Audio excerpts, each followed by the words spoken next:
Z autem, które stoi obok mnie, jest dokładnie tak samo jak z moją koszulą. Gdybym ją zdjął i pokazał moim znajomym, prawdopodobnie nikt nie odgadłby, że należy ona właśnie do mnie.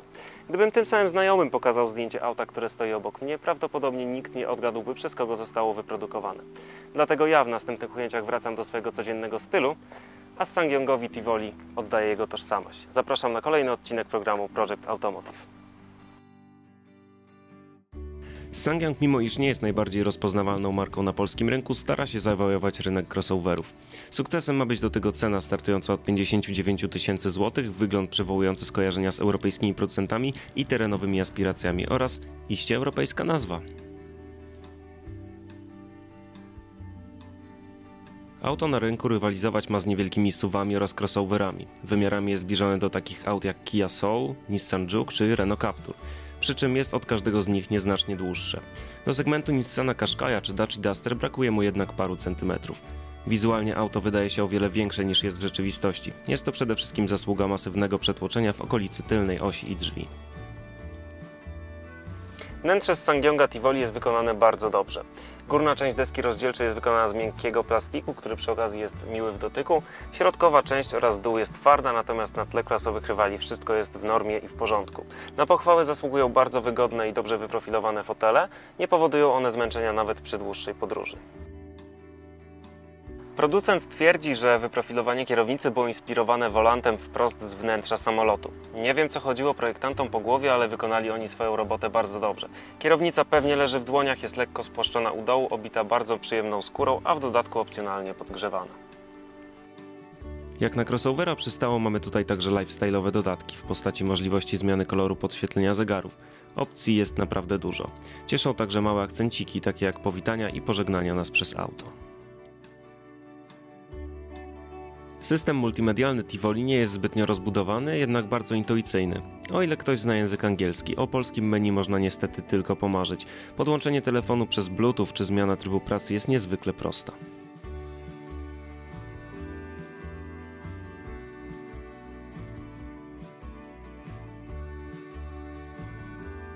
Jedną z największych zalet SsangYonga Tivoli jest przestrzeń na tylnej kanapie.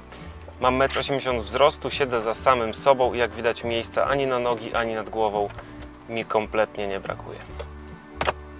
Zresztą całe auto jest bardzo przestronne, na tle klasowych rywali wypada naprawdę przyzwoicie. Całe wnętrze auta trzeba pochwalić za ergonomiczność i bardzo dużą ilość schowków. Te w drzwiach są bardzo pojemne, bez problemu mieszczą małą butelkę wody.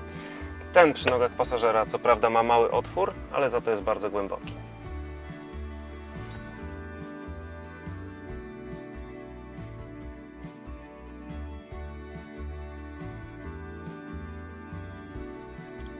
Również tutaj nie mogę narzekać na brak przestrzeni. Jak pewnie pamiętacie, pchałem się już do bagażnika Toyoty Yaris czy Mitsubishi Space Stara.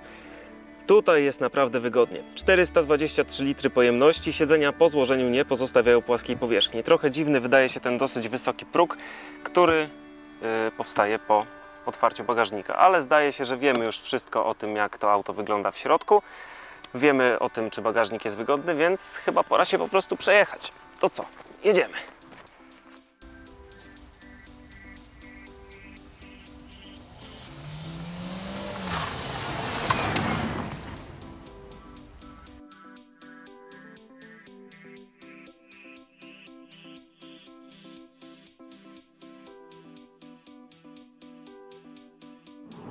Producent zadbał o to, aby kierowcy preferujący różne style jazdy czuli się w Tivoli dobrze. Już w standardowej wersji mamy tutaj system Smart Steer, który zmienia opór na kole kierownicy podczas manewrowania. Do wyboru 3 nastawienia: sportowy, normalny oraz komfortowy. Komfortowy świetnie sprawdza się właśnie w takich warunkach, czyli w jeździe miejskiej. Normalny to tak naprawdę normalne wspomaganie kierownicy, natomiast tryb sportowy sprawia, że układ kierowniczy chodzi troszkę ciężej i paradoksalnie najlepiej sprawdza się właśnie na autostradzie.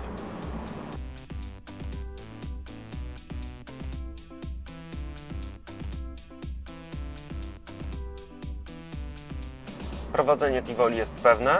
Co prawda wspomaganie kierownicy nie zawsze daje nam odczucie tego, co dokładnie dzieje się z kołami, ale auto nie jest jakoś nieprzewidywalne. Kierowcy lubiący bardziej dynamiczną jazdę docenią fakt, że auto naprawdę pewnie trzyma się w zakrętach, a zawieszenie jest trochę twardsze. Wszystkie przyjemne doznania zza kierownicy psuje jednak opcjonalna automatyczna skrzynia biegów. Poszczególne biegi wrzuca dobrze, jednak kiedy przychodzi jej zredukować bieg, zastanawia się nad tym bardzo długo. Do wyboru aż 3 tryby pracy: ekonomiczny, dynamiczny oraz zimowy. W dynamicznym silnik potrafi rozkręcić się aż do czerwonego pola. SsangYong twierdzi, że to skrzynia biegów wprost z Mini, ale mówiąc szczerze, mam wrażenie, że jeżeli już, to chyba z tego, którym jeździ Gaś Fasola.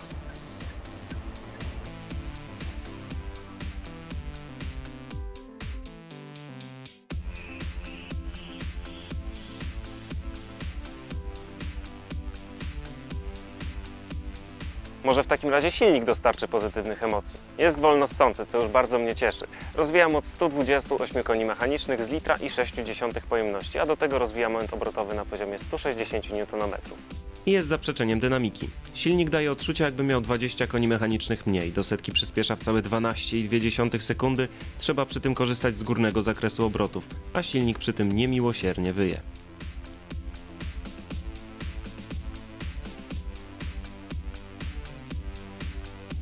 Spalanie podczas testu wyniosło 6,5 litra w trasie przy spokojnej jeździe, w mieście wartość ta rośnie do około 8 litrów. Ciekawostka, jest to nadal wartość mniejsza od tej podawanej przez producenta.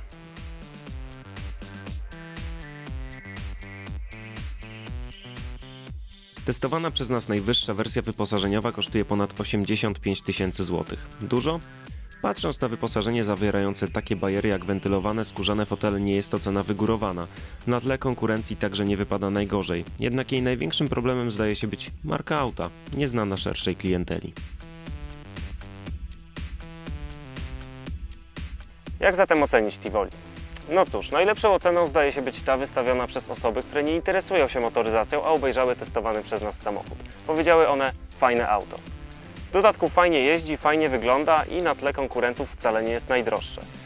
Czy zatem SsangYong wkroczył na taką drogę, jaką Hyundai i Kia obrały kilka lat temu, wdrapując się powoli do europejskiej i światowej czołówki? Mam nadzieję, że tak, bo Tivoli to naprawdę udane auto. Kibicuję temu producentowi i jestem ciekaw kolejnych modeli.